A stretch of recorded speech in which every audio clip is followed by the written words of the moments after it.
Youth corner news channel में आपका स्वागत है। Vedanta school of nursing camping ceremony में पहुंचे भाजपा सांसद निरहुआ। भाजपा विधानसभा पूर्व प्रत्याशी निजामाबाद को अवतरण दिवस की दी बधाई। जनता की मांग बड़ी रेलवे लाइन है प्राथमिकता, कहा अखिलेश यादव के निर्णय पर सपा समाप्ति के कगार पर है Azamgarh. Vedanta school of nursing के प्रांगण में पैरा मेडिकल साइंस के BSc फर्स्ट ईयर के ANM और JNM फर्स्ट ईयर के बच्चों के 6 कैंपिंग सेरेमनी का आयोजन किया गया।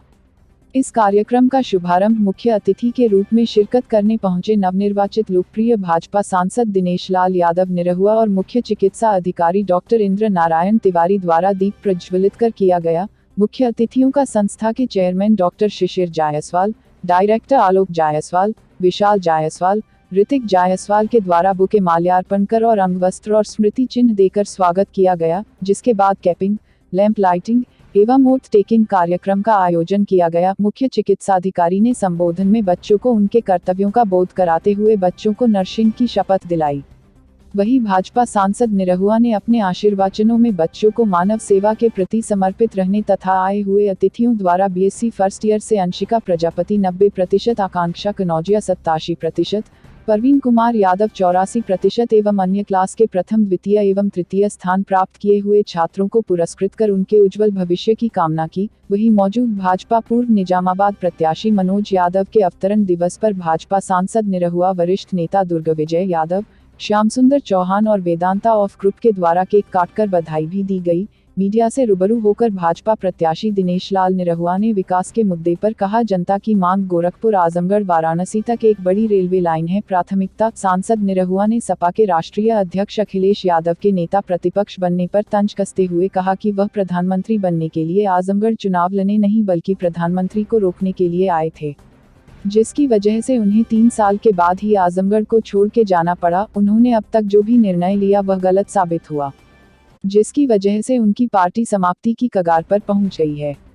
इस अवसर पर वेदांता नर्सिंग स्कूल की प्राचार्य डॉक्टर रीना पांडे, अध्यापक गण डॉक्टर विवेक सिंह, डॉक्टर संतोष गुप्ता, डॉक्टर विपिन यादव, डॉक्टर ऋतु जायसवाल एवं अन्य अतिथिगण मौजूद रहे। आजमगढ़ से पद्माकर पाठक की खास रिपोर्ट।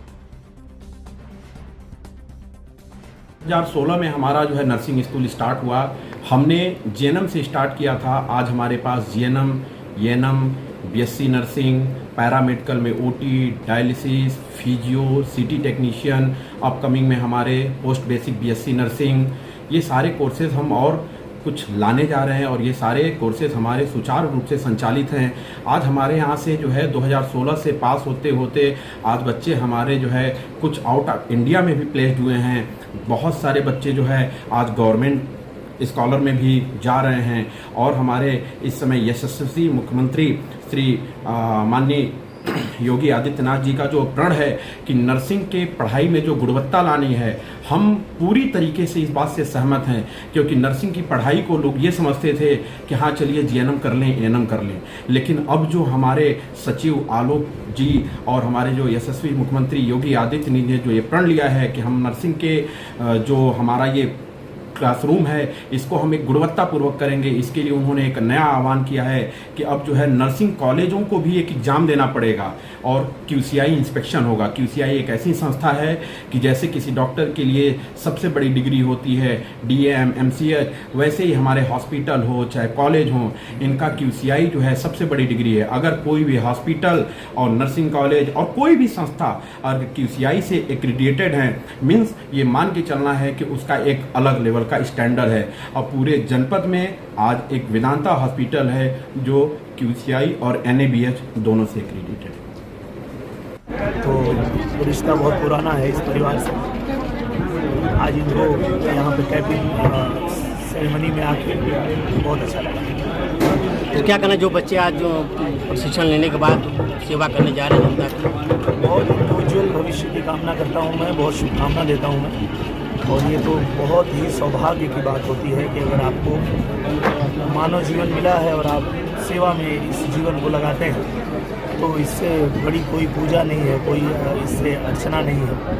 आपका जीवन धन्य तभी हो पाता है जब आप मानव सेवा में अपने जीवन को लगाते हैं। तो ये मैं बहुत शुभकामना देता हूँ इनके उज्जवल भविष्य के लिए और आने वाले जीवन के लिए। मेरा पहला ही जो प्राथमिकता है वो यही है कि बनारस, आजमगढ़ और गोरखपुर को मुख्य लाइन से जोड़ा जाए और ये बहुत समय से मांग उठ रही है। और मुझे लगता है आज़ाद भारत में रेल मार्ग से आजमगढ़ को न जोड़ा जाना भी एक बहुत बड़ा पिछड़े होने का कारण हो गया आजमगढ़ का।